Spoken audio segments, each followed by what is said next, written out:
The Happiness Trap by Russ Harris, a revolutionary mindfulness-based program for overcoming stress, anxiety, and depression. Introduction. I just want to be happy.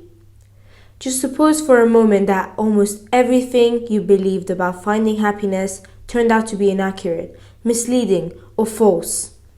And suppose that those very beliefs were making you miserable. What if your very efforts to find happiness were actually preventing you from achieving it? And what if almost everyone you knew turned out to be in the same boat?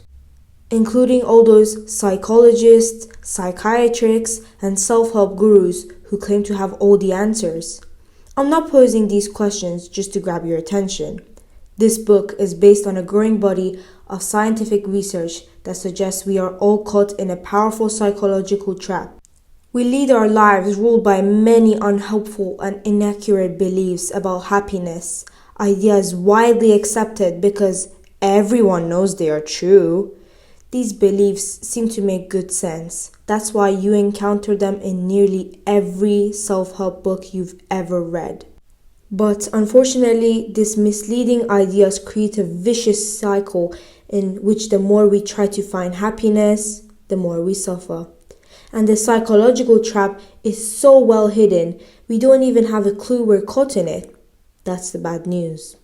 The good news is there's hope. You can learn how to recognize the happiness trap, and more importantly, you can learn how to escape.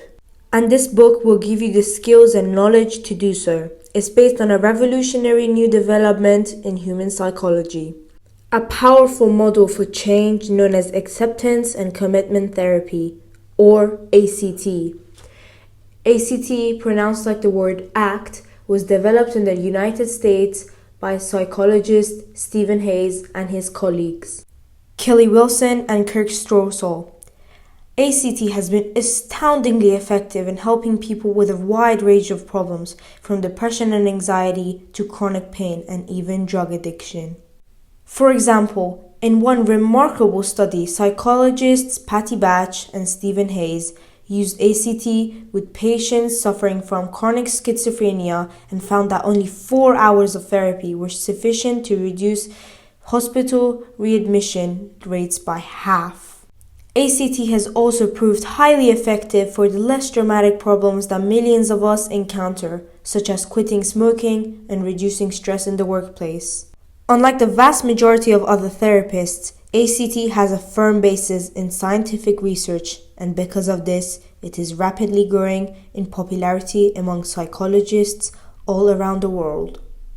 The aim of ACT is to help you live a rich, full, and meaningful life while effectively handling the pain that inevitably comes your way. ACT achieves this through the use of 6 powerful principles, which will enable you to develop a life-enhancing ability known as psychological flexibility. Is happiness normal? In the Western world, we now have a higher standard of living than humans have ever known before.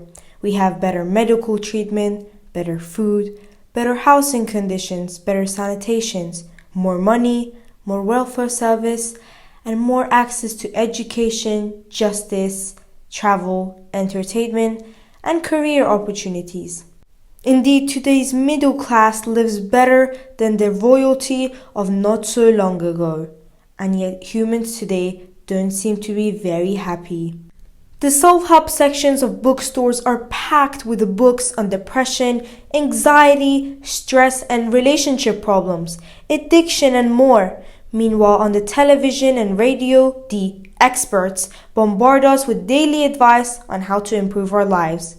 The number of psychologists, psychiatrists, marriage and family counselors, social workers, and life coaches is increasing every year. Yet, despite all this help and advice, human unhappiness does not seem to be diminishing but growing by leaps and bounds. Isn't there something wrong with this picture? The statistics are staggering. In any given year, almost 30% of the adult population will suffer from a recognized psychological disorder. The World Health Organization estimates that depression is currently the fourth biggest, costliest, and most debilitating disease in the world, and by the year 2020, it will be the second biggest. In any given week, 1/10 of adult population is suffering from clinical depression, and 1 in 5 people will suffer from it at some point in their lifetime. Furthermore, 1 in 4 adults at some stage in their life will suffer from drug or alcohol addiction, which is why there are now over 20 million alcoholics in the United States alone. But more startling and more sobering than all those statistics is that almost 1 in 2 people will go through a stage in life where they seriously consider suicide and will struggle for it for a period of 2 weeks or more. Scarier still, 1 in 10 people will at some point actually attempt to kill themselves. Think about those numbers for a moment. Think of your friends, family, and co-workers.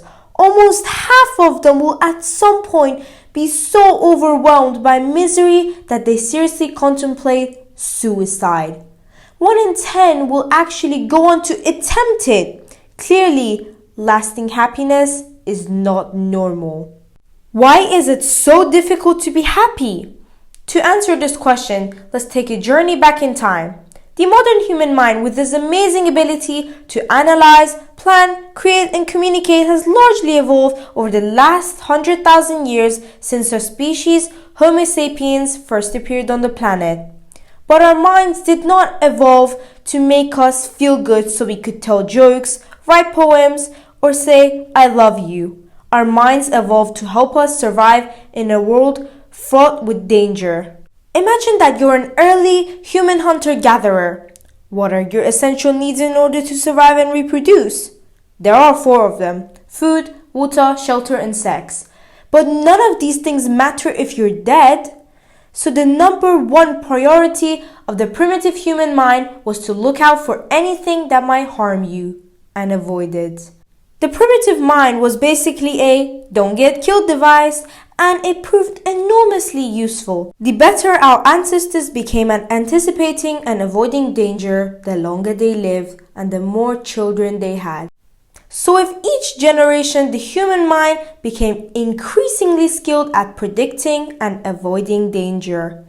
And now, after 100,000 years of evolution, the modern mind is constantly on the lookout, assessing and judging everything we encounter. Is it good or bad? Safe or dangerous? Harmful or helpful? These days, though, it's not saber-toothed tigers or woolly mammoths that our mind warns us about. Instead, it's losing our job, being rejected, getting a speeding ticket, embarrassing ourselves in public, getting cancer, or 1,000,001 other common worries. As a result, we spend a lot of time worrying about things that more often than not never happen.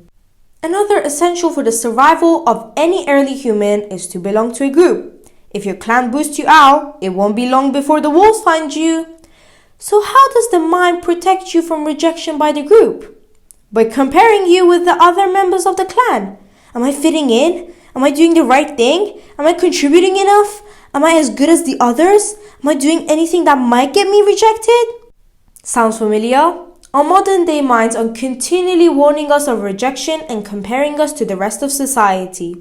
No wonder we spend so much energy worrying whether people will like us. No wonder we're always looking for ways to improve ourselves or putting ourselves down because we don't measure up. 100,000 years ago, we only had a few members of our intimate clan to compare ourselves with.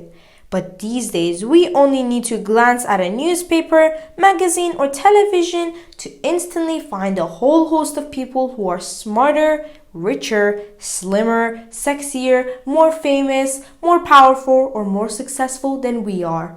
When we compare ourselves to these glamorous media creations, we feel inferior or disappointed with our lives. To make matters worse, our minds are now so sophisticated they can conjure up a fantasy image of the person we'd ideally like to be, and then we compare ourselves to that. What chances have we got? We will always end up feeling not good enough. Now, for any Stone Age person with ambition, the general rule for success is get more and get better. The better your weapons, the more food you can kill. The larger your food stores, the greater your chances for survival in times of scarcity. The better your shelter, the safer you are from the weather and wild animals. The more children you have, the greater the chances that some will survive into adulthood. No surprise then that our modern mind continually looks for more and better. More money, a better job. More status, a better body. More love, a better partner. And if we succeed, if we actually do get more money or a better car or a better looking body, then we're satisfied. For a while. But sooner or later, and usually sooner, we end up wanting more. Thus, evolution has shaped our brains so that we are hardwired to suffer psychologically, to compare, evaluate, and criticize ourselves, to focus on what we're lacking, to rapidly become dissatisfied with what we have, and to imagine all sorts of frightening scenarios, most of which will never happen.